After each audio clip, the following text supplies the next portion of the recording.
Am I audible to everyone, guys? Can you all hear me clearly? And can you see my presentation? Yes? If yes, let's continue.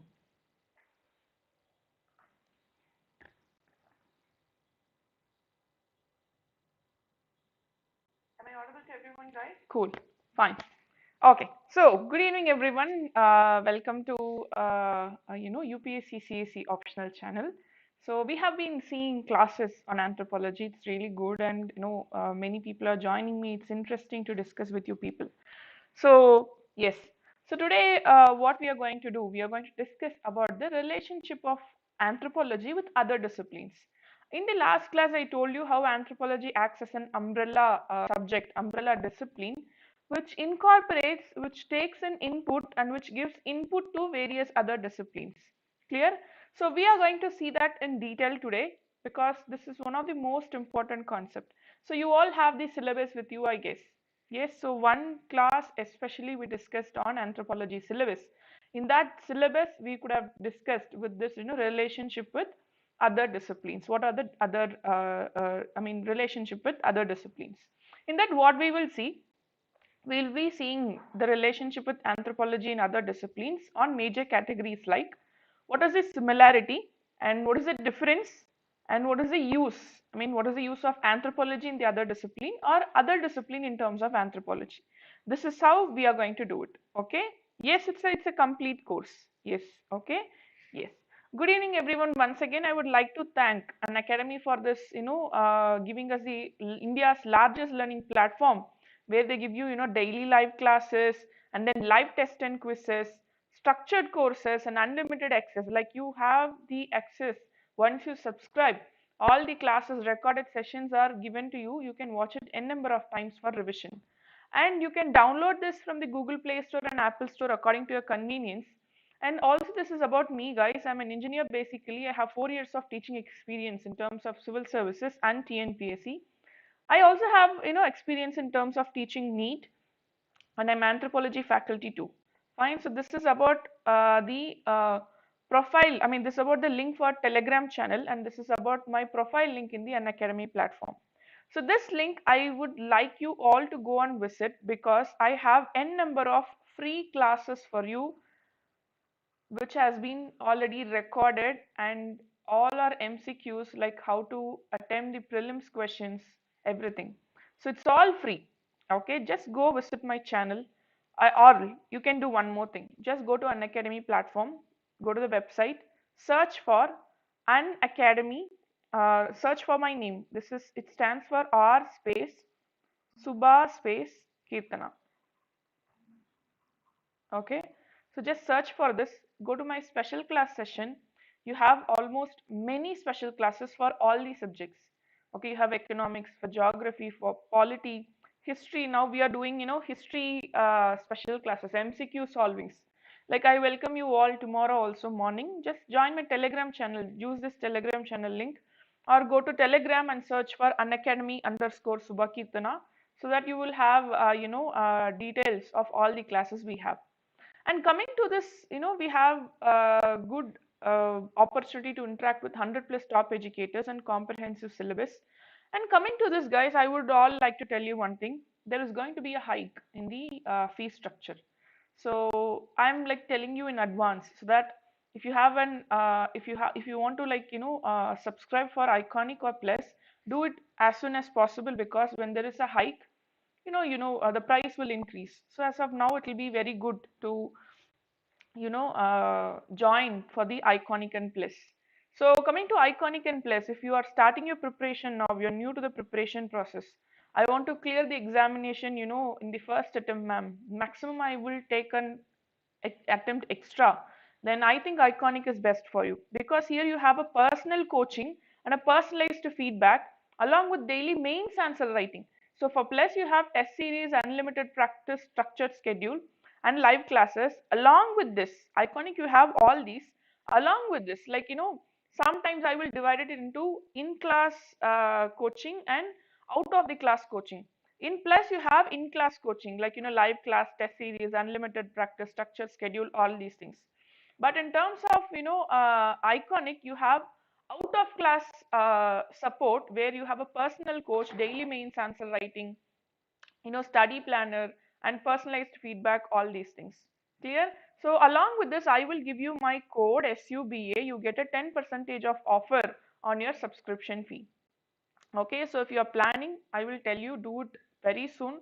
There is going to be a hike. Okay, so with this fee structure, you get almost everything you need as a UPSC aspirant. Okay, along with that, you also have a no cost EMI for 12 months and 24 months.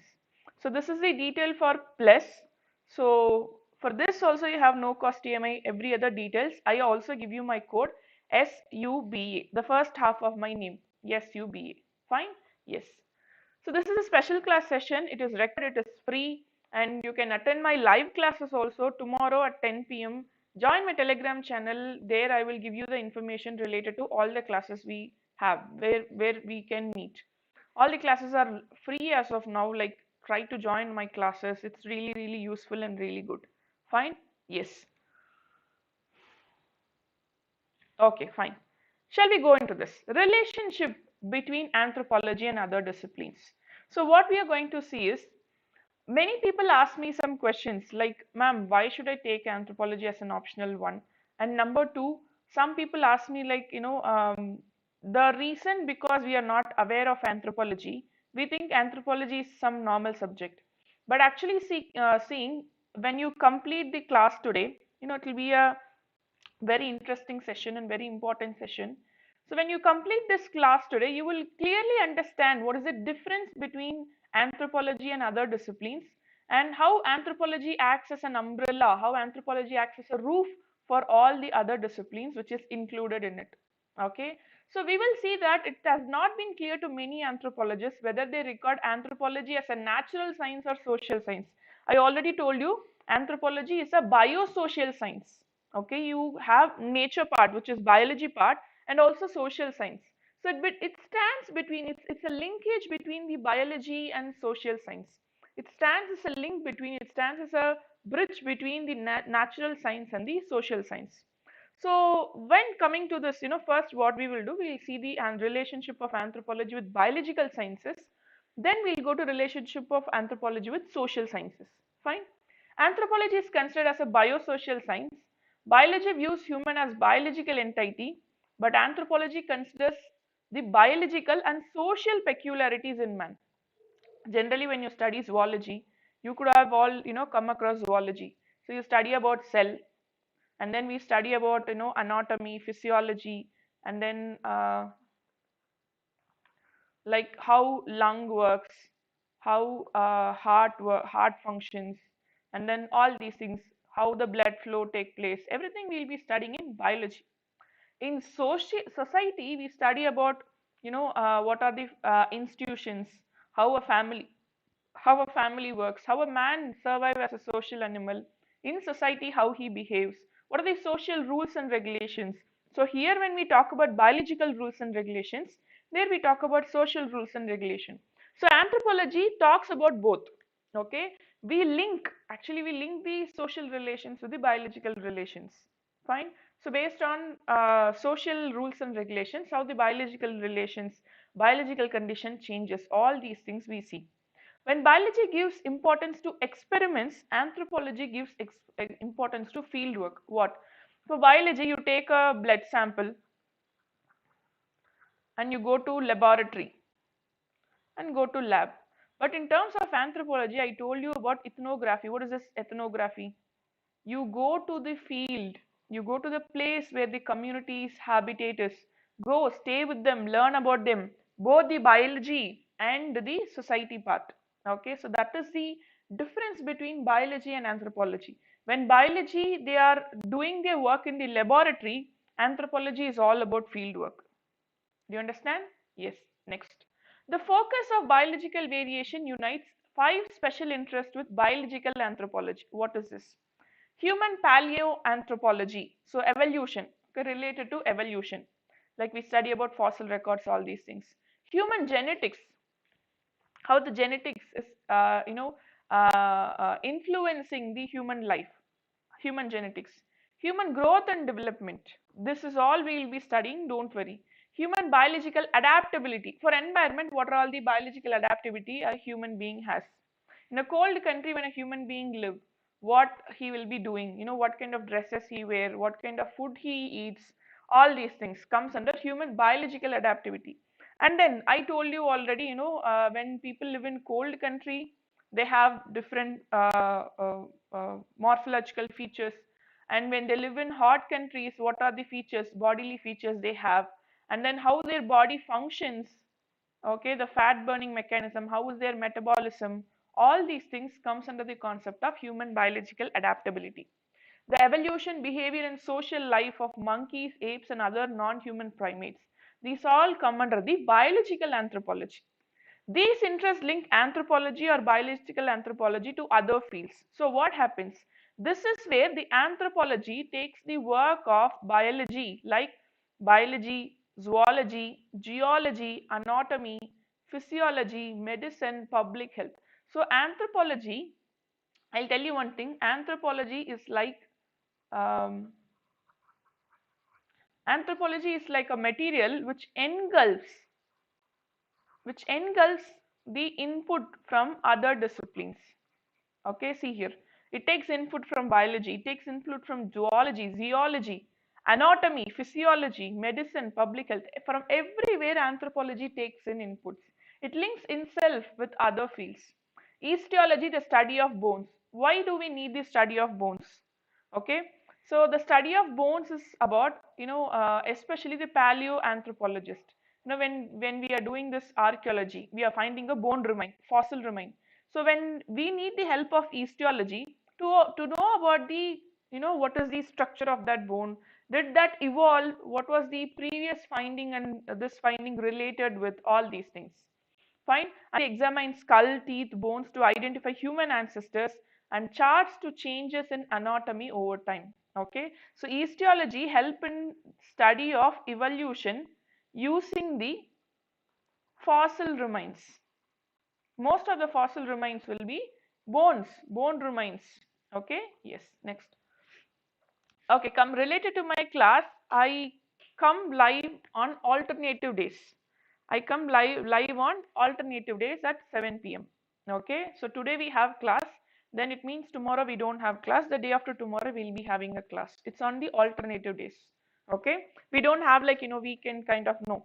So alternative days we'll be having class. Okay. Yes. So paleoanthropologists study the fossil record of human evolution. They often collaborate with archaeologists who study artifacts in reconstructing biological and cultural aspects of human evolution. Fine. So biological and cultural aspects of human evolution, how? Fine. So I'll tell you one thing. The gestation period of human being is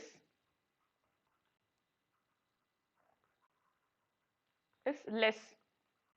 What do you say, ma'am? See, when other animals are giving birth, the animals are, mostly the mammals, when they give birth, the offsprings are developed. Okay, they can walk immediately after they are given birth. They can see, and then after few days they can find their own food. But human beings, if you see, the baby is not completely developed. Okay, it cannot walk, it cannot talk, or it cannot find its own food. So there was a need of someone to take care of the baby, and that is mother. Okay, yes. During the gestation period and when she has to take care of the baby, she needed someone to support her. Then came the family. Do you understand? So here the biological need is linked with a social institution. Do you understand? So that is what here what happens. How I'm linking it with here is that, in previous in the fossil remains, you will find certain factors which gives us in which the biological inputs gives us the output about the social institutions. How? See, note this down, note this name down. Margaret Mead. Margaret Mead, a very famous anthropologist, she. Okay. So she was asked, no, I have already mentioned this in the class. She was asked a question once in a, in a seminar or some very big event. She was asked a question: what do you think as the first instant of civilization, or what do you think as the first birth of civilization? Okay, so someone might have already listened to this, but some can be new. I'm repeating. So when she was asked what is the first evidence of civilization, everybody expected something, like food grain, some agriculture tool, or some dress or something. She expected, many people expected many things. But she said one thing. What is that? A broken, okay. So she said that a broken and healed femur bone. So where do you see a femur bone? You see a femur bone in the thigh. Okay, so it's like this. It's the longest bone of human, human body. It's the longest bone of human body and most important bone of human body, because when there is a crack in femur bone, it means you cannot actually walk. Okay, so she said about a broken and healed femur bone. So this is about a fossil remain. So here you get a biological input. With this, she said that if a person has broken his femur bone and he had time to heal it, it means there was someone to take care of him. It can be family, or it can be based on marriage or something. Someone had taken care of him. So that was the first evidence about a broken and healed femur bone. I see that as the first evidence of civilization, because it is where man formed a social group. So they were not alone. He formed a social group and they started taking care of each other. That is what the first step of civilization. Now, with a biological output, we are getting a social, we are getting a cultural aspect of human evolution. Fine. So whenever you write an answer, you have to give these kind of explanation, these kind of examples. So if I am giving you any example in the class, please note it down. Okay? Yes. Different types of tools provide information about habitats, customs. So in Indus Valley civilization, we saw rice husk was available. Rice husk was found. Okay. So which means the people did agriculture. Okay. So the habitats, customs, lifestyles, the ancestral humans who used them. So all these informations are obtained. Fine. Genetics. Coming to what is the relationship with the genetics and anthropology. So genetics, one of the field of anthropology, biological anthropology, enlightens the causes and transmissions of variations. So in terms of evolution or in terms of culture, we need to study genetics. Okay. Even coming to racism as the most important concept, racism is one of the most important social control that is happening now. So we are disapproving racism using genetics only. Okay, even though there are so much morphological differential features, we all come under the same species called as Homo sapiens. Okay, so genetics is used to study and understand and enlighten the cause and transmission of variations. Fine. Yes. See, Avneet, if you want to, learn economics from me, don't worry. Just go to my profile in the Unacademy platform. Search for R space Suba Keerthana. So I have discussed, okay, economics questions. So you can just go and see. Maybe you will be having 3 or 4 parts of 100 economic questions. Just go and watch. You will get a clear-cut idea about basic economics. Okay, so it will be an MCQ based concept videos. Just go and watch them. Okay, it's free. It's recorded and free. You can just go and watch. Okay, cool. Fine, let's continue. So during the lifetime of any individual, the environment works along with heredity to determine the biological features. So how it works? So usually what happens is that, usually how it happens is that I will tell you this. See, you are living in an environment for very long time, really long time. It's not like 1 year or 2 year. You're living in an environment for very long time. So for generations. So when you're living in an environment for very long time, for generations, there will be a change in your genetics, like, color, something. It should take a really, really long time. It's not like, very short. It should take a really long time. So what happens through hereditary, this feature, whatever feature it can be, color, it can be height, it can be whatever it feature it can be, through genetics, it passes on to next generation. So this results in variation. Okay, so we will be seeing all these things in detail, do not worry.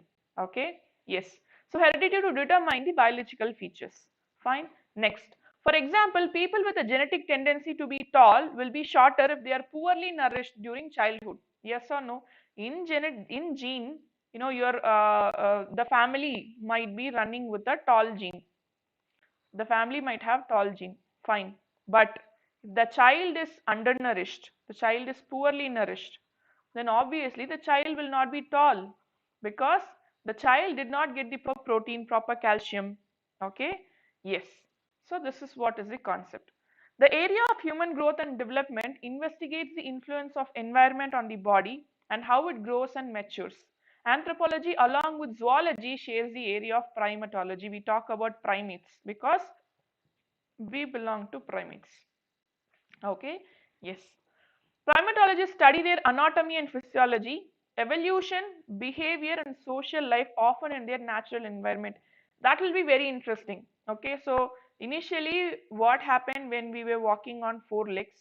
Then we were, arboreal. We were jumping from trees to tree, and then we came to land. We became terrestrial, and then we started, walking on two legs. When we started walking on two legs, what are the morphological changes? You can all relate it easily. It's not like you will be studying some complex concepts. No, you can easily, relate it to it. I'll just ask a simple question. So an animal has to jump from tree to tree. This is the concept. When an animal has to jump from tree to tree, what are all the important bodily features it should have? It should have a strong hand. Okay, here the legs are not that much used, so the legs can be short, but the hand should be very long because it should jump from tree to tree. It should able to catch another branch, brachiates. Okay, it should jump from another branch, and then it should be flexible enough. It should not be very stiff. It should be flexible enough, and then the grip should be very strong. So you should be able to catch the tree branch. So it means that your grip should be strong. So now you can understand, you just can imagine, okay, I'm seeing an animal which is jumping from tree to tree. What are all the features it need? Okay, and some animals have tail to, balance themselves. Some animals do not have tail. So that's all. This is how we are going to learn, primates, primatology, all these things. It won't be very tough. You can just imagine and study. It is easy. Okay, yes. Okay, see, many people ask me, how many days we will take to finish the optional. In terms of the syllabus from my side, I'll not take much time. Okay, maximum of 3 months. Okay, 2 months or maximum of 3 months. That's all the thing. That's the reason.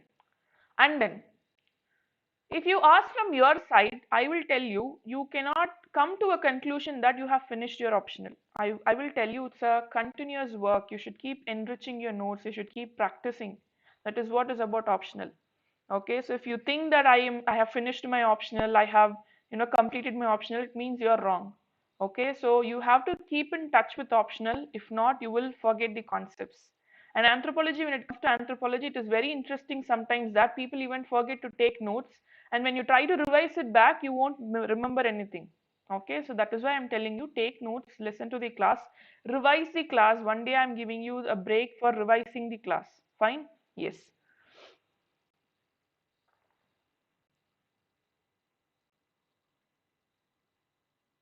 Okay. See, what do you mean by birth canal? Like, can you rephrase it or give a proper term? Yes, please. Yes. Okay. So, primatology can assist paleoanthropology as primate behavior may shed light on early human behavior and human nature. Are you asking about pelvic bone? If I'm not wrong, are you asking about pelvic bone, Mr. Anup?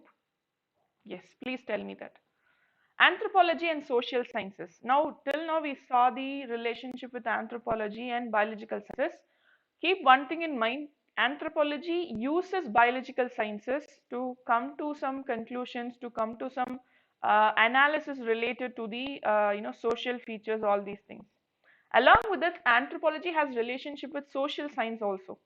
And one more important concept, when biological sciences use laboratory as their field of work, anthropologists use the field, the place where the community lives, place where the people live. They use labs also. Sometimes they use, the field work also.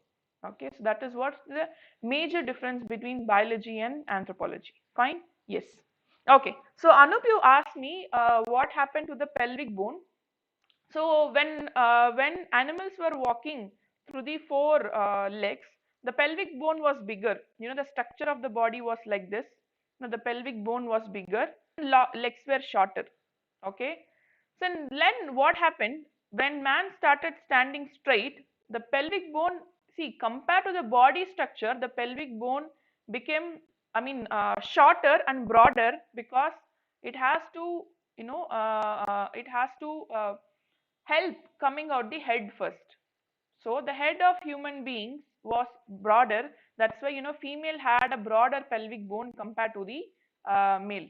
Okay, so it was a balancing mechanism also. Just imagine you standing on two legs, very big pelvic bone and a very short body. It won't be a balancing mechanism.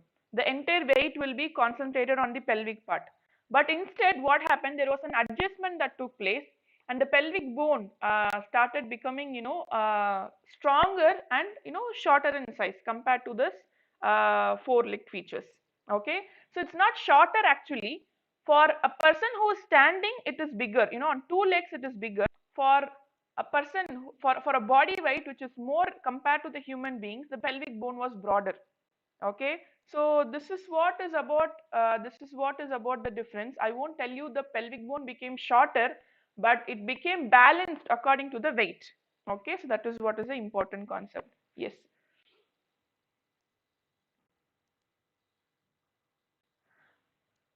Ma'am, without taking every word as notes, can we refer to the textbooks after class, or will it be confused us to do so? Okay, fine. Guys, as usual, we'll do one thing. So let me finish the class, save your doubts, and when at the end of the class, ask me any doubts. Related to the classes which is going on, ask doubts now. General doubts like you can ask in the later time. Fine? Okay. Yes. Fine. Anthropology and social sciences. Different social sciences study the different aspects of human being and society in different ways. Anthropology is the science of humans, okay, science of human beings. And human being is not just a biological animal, he is a social animal too. Okay, we know very well why human beings are very successful compared to many other organisms which have various, super physical features. Human beings are social animal.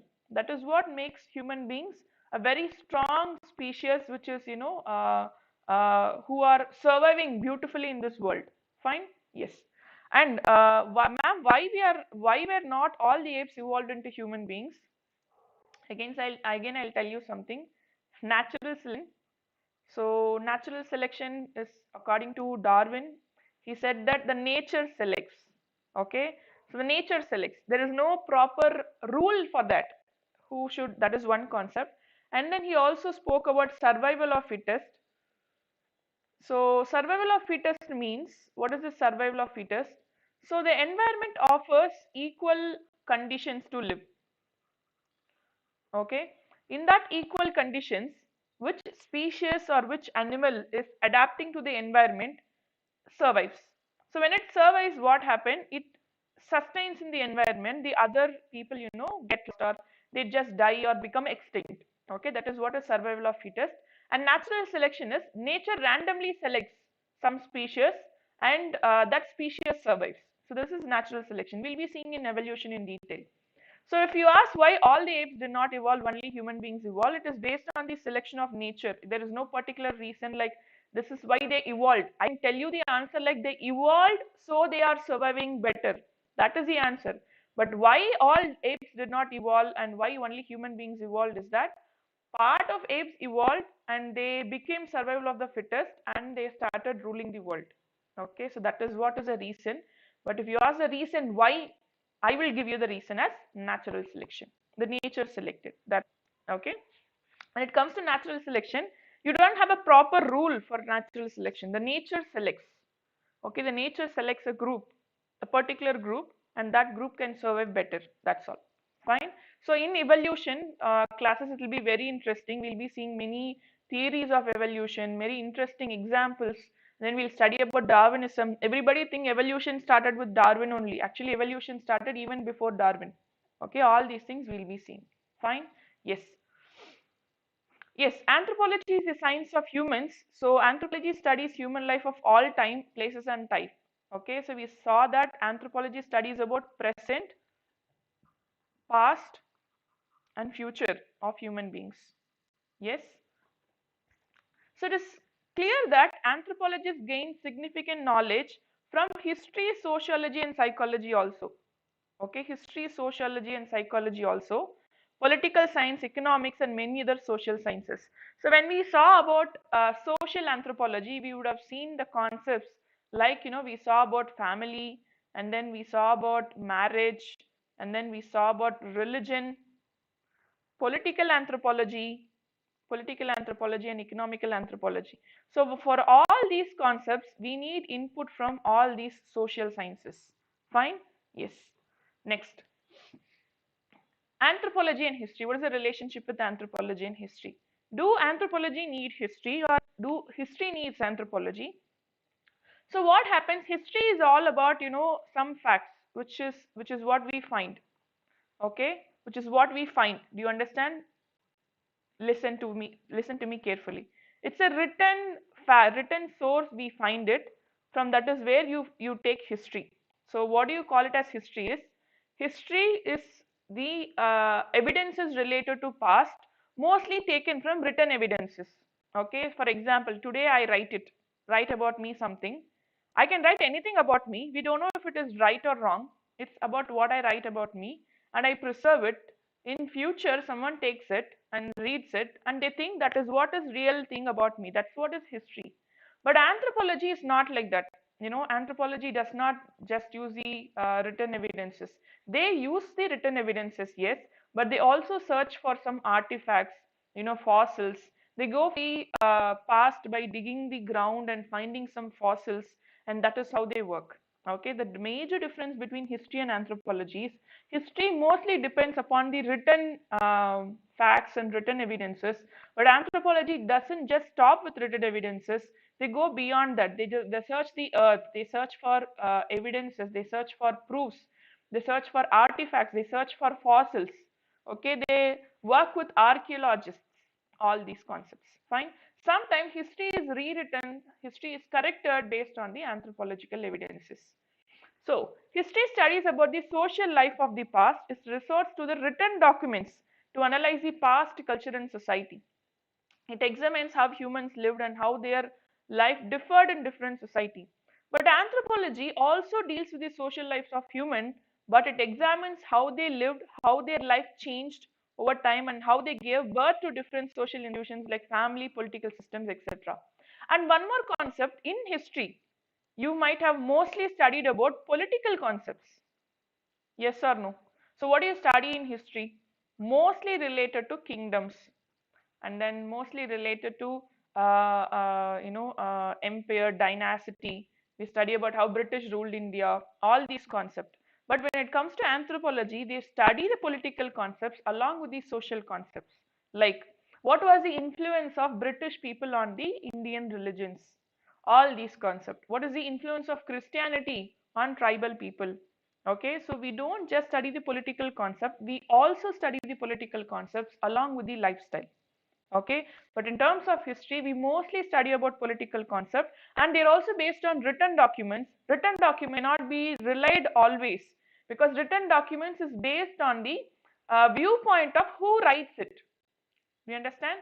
So when you take many epics, okay, so when you take many epics, let's take most of the Indian epics.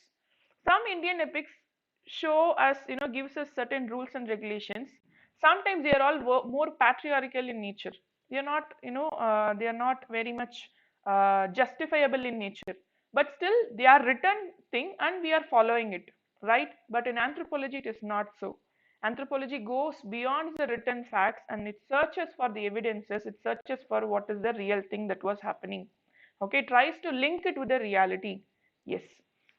Next, anthropology and sociology. So in last class, someone asked me, ma'am, is anthropology a branch of sociology? I'll tell you one thing. Sociology completely study about society. Okay, so it talks about society, it studies about society, and how it takes its evidences are mostly through secondary sources. How secondary sources? Secondary sources means like in anthropology, we know very well we have ethnography. Ethnography is that we go to the place, to the original habitat of that particular group of people. We stay with them, we learn their language, we participate in them. That is what we call it as participative observation. Participative observation, that is what we do in terms of anthropology. Okay, the ethnography is very famous in the this concept, participative observation. In anthropology, we do this participative observation, that is, we go for the primary sources and take the input. But in sociology, it is mostly secondary sources. Like we talk to someone who know about the tribe, we talk to someone who know about the culture. And one more thing, sociology is related to modern and modern societies. They mostly talk about modern society and then their political concepts, political ideology, their lifestyle, all these things. But anthropology in turn, they talk about primitive societies also, primitive societies and modern societies. That is why I always tell you, when you are studying anthropology, when you are giving examples, make sure that you have a tribal or community based examples, not just general example you see in your day to day life. Okay, our life is not the only example, we are just a part of whatever we are seeing in anthropology, but there are many tribal people, many communities which are so much different from what we think is reality. Okay, so there's a major difference between anthropology and sociology. So sociology mostly is related to modern society, the present society, and they talk about them, discuss about them from the secondary sources. But anthropology speaks about primitive and modern society. It tries to link between the primitive and modern society, and mostly from the primary sources, like going straight to the people who are related to that particular community and take the inputs from them. Okay, so it is clear that the subject matter of sociology and anthropology is common to a great extent, but sociology and anthropology are highly influenced by each other. How?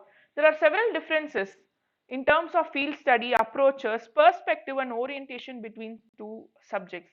Anthropology studies culture directly with intensive field work over a long period, but sociology studies societies mostly through secondary sources. Like, a person, sociologist, will talk to someone who knows about that particular group well, like that.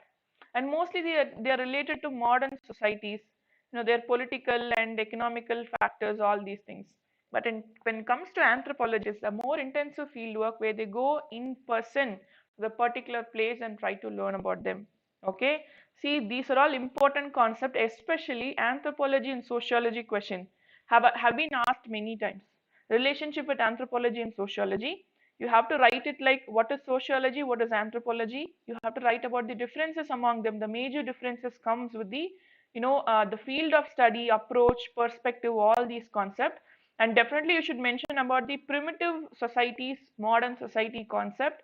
And then you should talk about the field work and secondary sources concept. And you should be definitely writing that sometimes sociology takes input from anthropology and anthropology takes input from sociology. Fine. So they are both influenced with each other's work, and it is very, very important. This question has been asked many times in the UPSC examination. Just no, the questions are like straight. Okay, they like ask you straight away, like describe the relationship with anthropology and sociology. Simple and straight questions. If you take the old question paper, you won't be having complex questions and all. They're all straight and simple, and there the trick is how you write it clearly. Like difference between concept. We'll be talking about the answer writing also. There I will give you even more inputs. Anthropological studies are also holistic in nature. One important thing I should tell you, sociology studies about society only. According to sociology, man is a social being. That's all. But according to anthropology, man is a biological as well as social animal. So we have a holistic approach, a 360-degree approach related to a man, but sociology is a one direction approach, that is the societal life of man. That's all. This is one important point that you should definitely mention. Clear? This is how I expect you to write for all the questions, all the answers. Next, anthropology and psychology. Fine. Social anthropology and psychology are concerned with human behavior. How? Social anthropology deals with the society and culture in which individuals are a part. Okay. Let me tell you one important example. So I know a person, I know a very small boy, from my side. So once he was scared about something, so I just told him that, if you have, if you have belief system in God, just think about one particular mantra and you will be like, okay. Okay, so this is pure psychology. So the psychology here I did was that I gave a faith to that person and he held on that faith, and the problem got solved. It's not because of the mantra, it is because of the faith that boy had. That is what is psychology, that is what religion does to people. So anthropology and psychology is closely linked because the understanding in the psychology of human beings will help us to come to conclusion about the societal behavior. Okay, like a person will behave anger in this place. Why does a person gets hurt when we talk about his caste system? Why does a person gets furious when we talk about his religious faiths? Okay, so all these things, then we need the anthropology and psychology working together. Holistic means 360-degree approach, the complete approach, whole, as a whole, subject man as a whole. Okay, whole in the sense WHOLE, 360-degree, complete, that is the meaning. Okay. Psychological anthropology is the branch of social anthropology. It examines the relationship between human culture and behavior. I'll give you one more important example related to human culture and behavior. Whenever we speak about Canada, so you can just go and search, we see that people from Canada are more polite and very good. That is what is a general connotation. Okay, and this is what is how the culture is influencing a psychology or behavior of a person. Okay, different parts of communities or different people from different geographical features are there. Why they have a certain behavior, why they have a certain, responses to certain stimuli, that is based on human culture, definitely. Okay, so psychology focuses on individual behavior, where sociology focuses on the entire behavior, societal behavior as whole. It examines how people respond to specific motivation. Social psychologists study individual behavior and under social environment. Okay, so under this social environment, how a person behaves. Social anthropologists also study human society, social institutions and group. And relationship between psychology and anthropology can be seen in brain branches like, social psychology, social cultural anthropology, all this. Obviously, our culture has influence on our behavior. Okay, who teaches us culture? Our parents and the family or the society we belong to. In our society, if winning is the most important concept, we should win however we want. In a particular society, humanity is more important concept, so they give more importance to that. In particular society, money is more important. In their culture itself, money is more important. In certain culture, religion is more important. So in certain culture, the culture gives more respect to nature, so they give more importance to environmental protection. So our culture definitely has influences on our thought process. Our culture definitely have influences on our behavioral patterns. So this is where the relationship between the anthropology and psychology comes into play. Do you understand? Our culture here doesn't mean our family alone. Our social institutions and then our educational institutions also play a major role. In terms of ethics, we'll be seeing this beautifully. When we talk about value system, how our educational institutions, how the social institutions like family and then the relations and then the society we live in gives us more value system, we'll be seeing.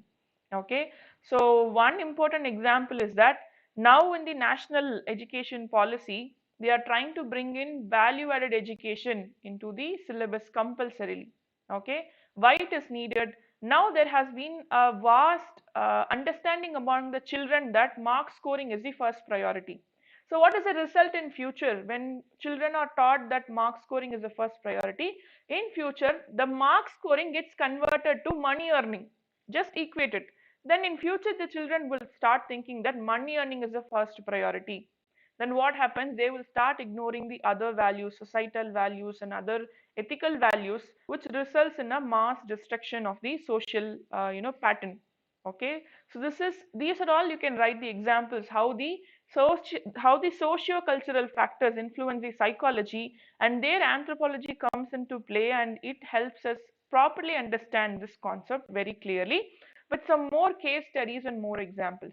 Okay, so there are many tribal people who teach sexual education as a part of their culture, but till today in schools sexual education has not been given. Okay, some schools they take a private initiative and they teach their children. That's a very really good thing. But till today, sexual education is seen as taboo. Even inside the families, many modern families, we think that the families are very modern. Even those families do not talk about the sexual education, sexual hygiene to their children, right? But in many tribal community, it is seen as a ritual, it is seen as a part of their culture, that when a child reaches adolescence, they see it as a duty to teach their children about sexual education. In many cultures, sexual freedom is beautifully enshrined in their culture itself. But even today in our country or many country, when a woman or a man is trying to achieve something, immediately they talk about the private life, and everybody think it's really okay to talk about private life.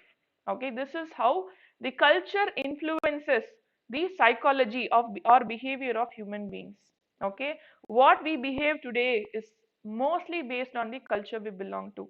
Some people in between learn, study about something, meet people, and based on their experiences in life, they incorporate those experiences in their life and get enlightened. But many do not get enlightened.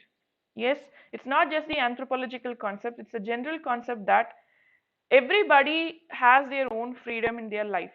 Okay, so everybody's private life is their privacy and we should not talk about it. That basic understanding our culture is teaching us or not is a very big question. Okay, but the tribal culture we think are primitive in nature, we think are more backward in nature, have that as one of their most important duty, and it is seen as a duty of the father to teach his son, duty of the mother to teach her daughter about the sexual hygiene and sexual education and her life, sexual life. Fine. That will avoid so many problems in the society, like sexually transmitted diseases, and then there are many problems related to sexual life. That is all will be solved if that is happening through culture. The culturation process is very smooth and more effective compared to other institutions. Fine. So these are all more important concepts you should be learning, and in terms of essay, in terms of ethics, in terms of society paper, these answers whatever you are studying here will help you a lot in writing the answers. Fine. Yes.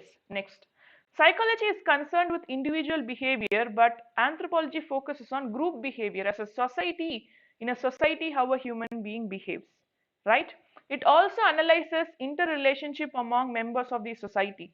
When psychologists give importance to clinical experiments, social anthropologists depend on fieldwork. What a psychologist does, the psychologists what they'll do generally, they'll bring in people who are volunteering for their experiments.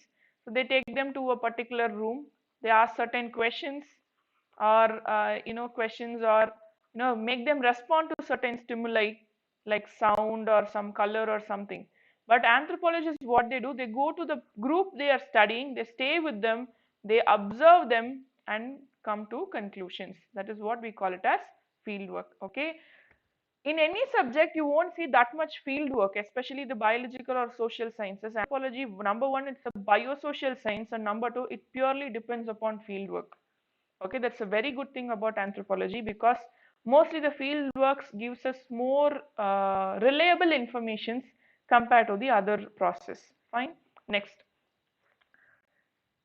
Psychologists devote particular attention to feelings, emotions, and motivations of individuals, but social anthropology studies social relationship of individuals to, to analyze social organization. For example, psychologists will talk about an individual's anger.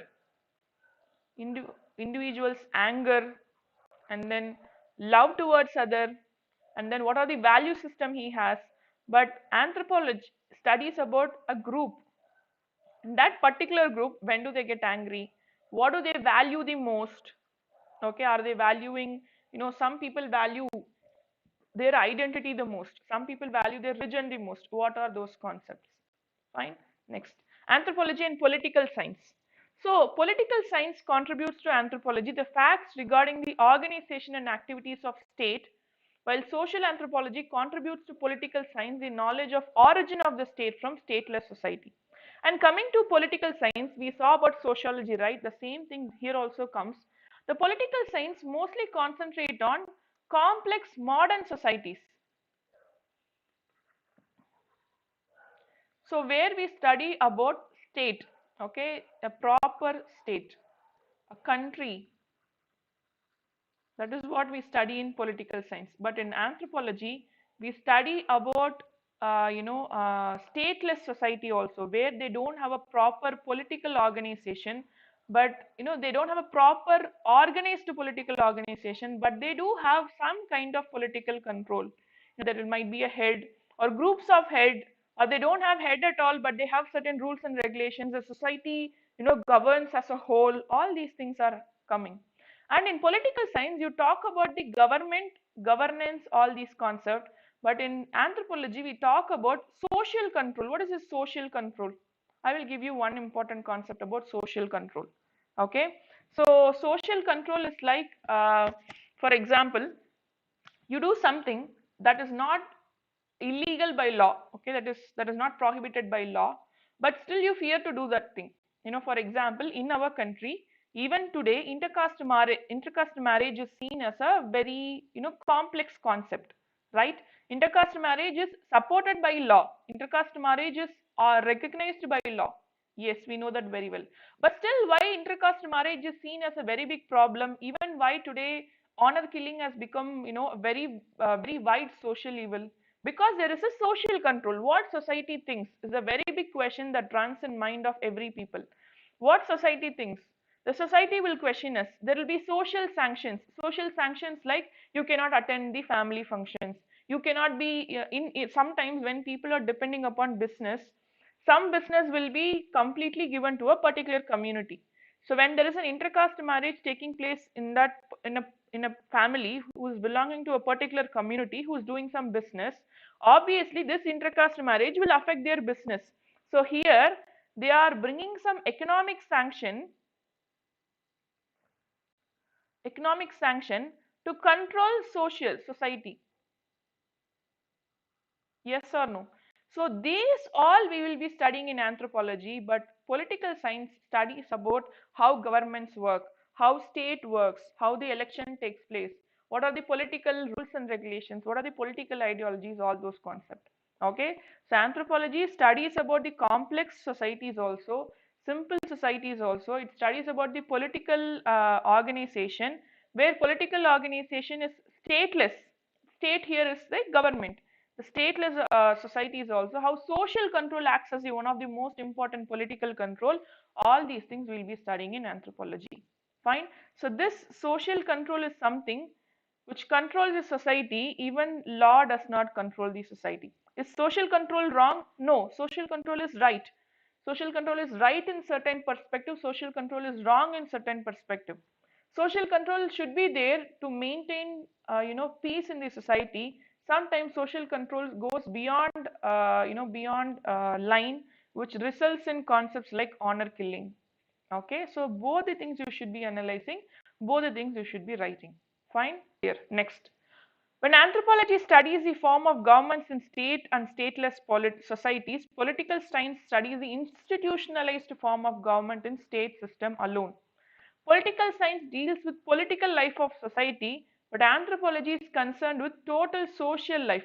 How politics influence society. That is what we study in anthropology. We study the relationship between the politics and the society. Clear? Yes. See, Nitin Aryan just refer to my previous video. In that I have given you some list of books. There is no single book you can just go and take and study for anthropology. Anthropology or any optional subject is like you have pool of books and you just take information from everything, and then you have to take information from the current affairs and day-to-day activities also. Clear? If I if someone tells you that like refer to this particular book, I don't think it actually works in terms of UPSC. Fine? Yes. Anthropology and economics. See, and one more thing I would like to tell you people, you can also refer to uh, Indira Gandhi National Open University's material of anthropology. Okay, so they have some material for anthropology. I mean, their textbooks. Okay, you can get it. You can like order it. I mean, you have to approach the university to get their books or materials. It might be available in the internet also. You can use that informations. Clear? Yes. Coming to anthropology and economics, economics gives importance to the economic life of modern complex societies. So according to economics, they have certain rules and regulations. They think that that rules and regulations governs everything. But in anthropology, I will tell you one important concept. There are certain societies, every society will have an economic organization, but you cannot say that economic organization is a separate entity. In many society, primate or complex societies, the economic organization is linked with both political and social organizations. Fine. How? I gave you one important example, how religion influences economics. Okay, how political influences economics. How political influences economics. The head only should have most of the resources. Head will have the important resources. That resources should not be used by other people or should not be held by other people. Sometimes the economic resources decides who is the head. The one who is having more economic sources, the one who is hunting really well becomes the head. Okay, so we will see this linkage, how economy links with society, how economy links with polity of that particular society is what we study in anthropology. But in terms of economics, we study about the economic rules and regulations. We study about money. We study about the rules and regulations that governs the flow of money. That too we study only in the modern complex societies. But there are societies where economy is existing but not based on the rules and regulations of general economics. Fine, that is what we will be studying in the anthropology. Well, anthropologists are interested in simple economics, its evolutionary link with modern economy. Clear? It will be very interesting. Okay, so there are certain examples we'll be seeing in the economic anthropology. Very interesting. So they are all like how business is done, how the transaction is done, without giving value to the money, but giving value to the culture and rituals. That also we'll be seeing. Okay. Yes. Origin and development. So this is what we were seeing the most important relationship with various disciplines. Most important concept, you will get at least one question, at least one 20 or 25 mark question from whatever topic we saw. Sometime we get question in terms of compulsory also, compulsory concept also. Okay, so please ensure that you are clear with whatever we discussed till now. Now we are going to discuss origin and development of anthropology. So what we are going to see, we are going to see the origin and development of anthropology in terms of world anthropology and Indian anthropology. Very simple concept. I'll just discuss it very soon. Anthropologists are employed in different levels of administration. It took long time for anthropology to develop as an independent discipline of teaching and research. Okay, anthropology did not like jump out of nowhere and just form a different discipline. No, it took really long time for anthropology to be accepted as an individual discipline and teaching and research. Even the human were intrinsically curious to know about worldly phenomenon, a systematic analysis of human life originated very late. Okay, we did not think about a systematic analysis. Okay, we know about human life, we studied politics separately, we studied economics separately, but we did not think about human life as a holistic approach. Human curiosity and anthropological excavation later helped us to learn more things, and then we started unraveling the secrets of humanity. And then what happened, then this anthropology started originating. So it can be seen still since the Greek philosophers itself in the Western world and Vedic literature in ancient India. Okay, so in India and Vedic literature also we are speaking about the human origin and evolution. So origin and development of world anthropology. So different attempts have been made to recount the development of anthropology in the world. Among these, T.K. Penniman's contribution is worth mentioning. He classifies the development of anthropology into four periods. Like he is giving four different periods of development of anthropology. First is formulatory period. That is where it has started. Okay, the first and longest period in the history of anthropology. It extends from the time of Greek historians before 1835. Okay, before 1835 is like from the Greek historians itself they have started. Okay, so till 1835 we see it as the formulatory period. It is just forming. Okay, the anthropology is forming. Convergent period 1835 to 1859. So during this period, divergent views about origin of biological and social aspects of human beings were expressed by scholars of different countries. Everybody are bringing up theories related to the biological and social aspects of human beings. It's like convergent. Many different features are like converging in a place, and they are like forming a different ideology. Constructive period. During this period, anthropology started as an independent discipline in many universities. A department of anthropology was started in Oxford in 1884 and Cambridge University in 1900. Okay. After this only different, ethnology, social anthropology, physical anthropology, etc. are starting to evolve. Okay. So what happened? Formulatory period, they are just starting. Convergent period, different people are expressing their views. Now it is coming to a proper institutional method. A different department is given to anthropology, especially in Oxford University in 1884 and Cambridge University in 1900. Okay, so they are developing a different department, different stream, individual discipline as an anthropology, and different branches are evolving. And finally, critical period 1900 onwards, Penniman used the term critical to denote, because this is crucial contribution made to development of anthropology, because some significant developments have also marked this period. So during this period only different schools of thought in anthropology was found. We will be studying theories. Okay, so theories are more important part. So theories about how culture and society started evolving. It's called as we will be studying about theories. Functional school of thought, the functions of social institutions is more important. Structure of social institution is more important. School of diffusion, how culture diffuses from one community to the other community. Culture and personality school are prominent among them. We just saw how culture and personality have linkage between them. So these kinds of different school of thought started evolving only after 1900s. So this period we call it as critical period, because the major contribution and major understanding in terms of anthropology came in this period. Okay, next. Growth and development of Indian anthropology. The same formulative, this is the way we will be seeing, but we are going to see in terms of Indian anthropology. The course of the development of anthropological thought and study in India was slow but steady. Okay, we did not get it immediately in 1900s or something.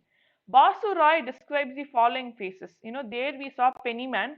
Here we are seeing Basu Roy. He is describing the phases of development of Indian anthropology, while some other anthropologists differ in their opinion regarding the time span. But this is the concept. The time span is like they're different among people. First is formative phase. So during this period, emphasis of anthropological study was on tribal life and diversity of their custom in India. Initially, we are concentrating on tribal life. Many encyclopedia on tribes and caste were published. The foundation of Asiatic Society of India by Sir William Jones. See, very important. The Asiatic Society of India by Sir William Jones in 1774 was an important landmark during this period. This is where we are starting, okay, 1774 to 1919. And then the constructive phase, 1920 to 1949, anthropology came into the curriculum of postgraduate studies in the Calcutta University by 1920. Guys, this is very important. Indian anthropology, you might get question in paper 2 also and paper 1 also. Fine. L.K. Ananta Krishna Iyer and R. Chanda, the pioneers of Indian anthropology, joined the department during this period. Okay. Next, the analytical phase, 1950 to 1990. Indian anthropologists started regularly interacting with foreign anthropologists. Many kinds of collaborative works take place. And then what happened? Here there is a shift from descriptive studies to pre-literate societies to analytical studies of complex society. So initially what we saw, we started with tribal people and more primitive society. Here in the analytical phase from 1950 to 1990, even more to be precise, after independence, we are taking it to the other step where we started studying the complex societies also, not just the simple societies, and we are not stopping it just with descriptive work. We are starting to go to the field work also. During this time, some anthropologists developed distinct research methodologies to conduct their studies. Okay, research methodology is one of the important concept. We'll be seeing that also. Next is evaluative phase, 1992 till present. Evaluative phase. During this, new areas of anthropology and different subfields within the area have been emerging. Medical anthropology, religion. In our country or in any country, religion is considered to be one of the most important concept. Okay, religion literally rules many things in this world. Politics and economics are all influenced by religion. So we also started studying religion. Developmental studies and psychological studies are more evident. In India, we started concentrating on that too. Okay. Numerous papers have been published by anthropologists in India about what? Change leading to tribal identity, integration, vanishing culture and planning. Okay. So in many places we are doing many developmental activities which is causing the tribal identity, their integration, their culture and planning, etc.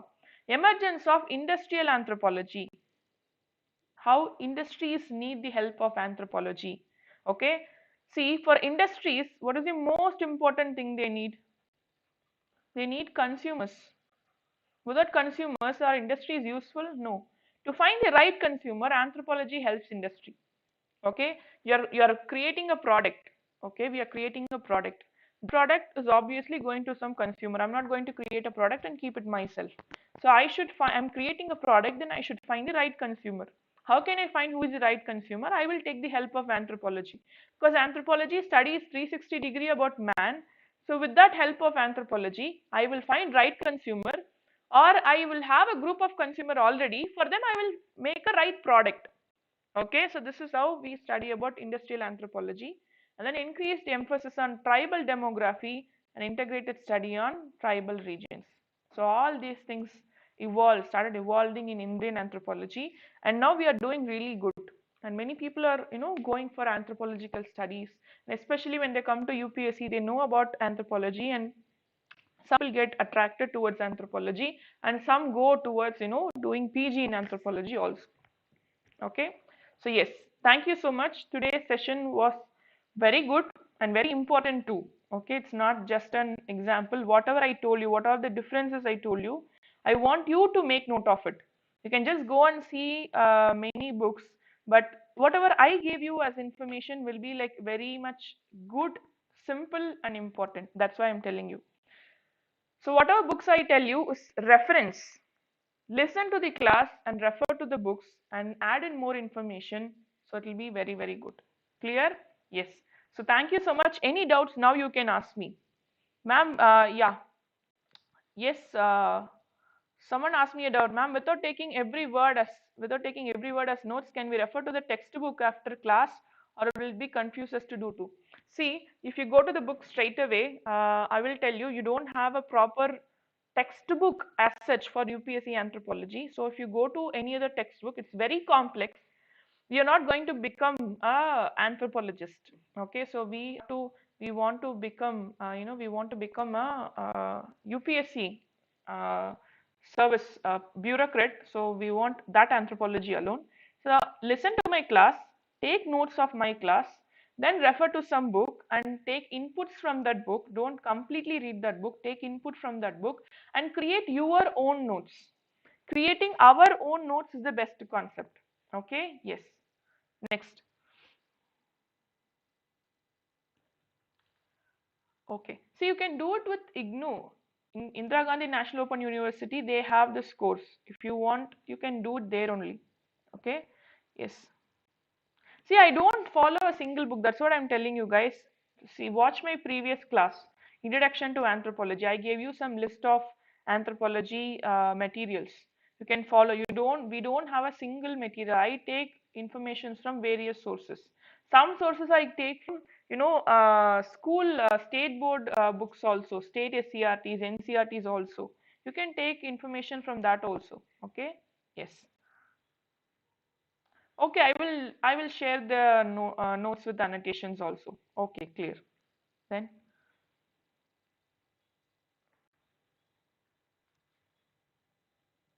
we will cover that also. Anthropology, medical sciences and earth sciences and humanities also we will be covering. Okay, this is one part. We will be covering that also. Today we saw biological sciences and social sciences. In next class we will be covering about all those. Okay, yes. Anthropology optional is not totally static in nature. I'm telling you that. Static part will be you'll be writing about the definition, you'll be writing about the types, all these things. The dynamic part is where you give your examples. Sometimes they ask you the comparison. Sometimes they ask you how is the Indian society changing? What does it change? What is the new feature kind of questions will be asked? They are all dynamic. Okay? Yes. Fine. I'm sharing PPTs in the Telegram channel. Please join my Telegram channel. Okay? I will try to share PDFs. I will try to share PDFs. I will search if there is PDF for these books. I will search. You can get the books, I will try and search. Okay. So if somebody else have, please help among yourself. Okay. Yes. We don't have single book as the best. I'm like repeating it again and again. You don't have single book. This is the best book for anthropology for UPSC. No, we don't have it like that. Okay. Yes. Fine. Any other doubts, guys?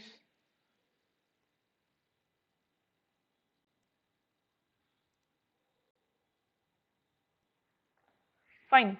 So, what do you mean by anthropological thought? What do you mean by anthropological thought? Please come again. See, over here we will definitely discuss about question and answer. Okay, so let's just pass some basic anthropological concept. Then what we will do, I will come up with old question paper, and then we will discuss about the answer writing. How you should present, how you should write in anthropology. All these things we'll definitely discuss. Okay. See, yes, I have shared PDF in the Telegram channel. Last class I have shared. Last class PDF I have shared. The previous two PDFs, the syllabus PDFs are you can get it from the UPSC website only. Go to the UPSC website, you can download the civil services PDF. In that you have anthropology syllabus. So I'm not sharing something you can get it from the other sources. I'm sharing something very unique. I'm creating only. Okay. Yes.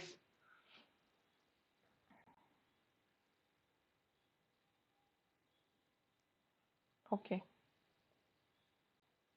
Fine.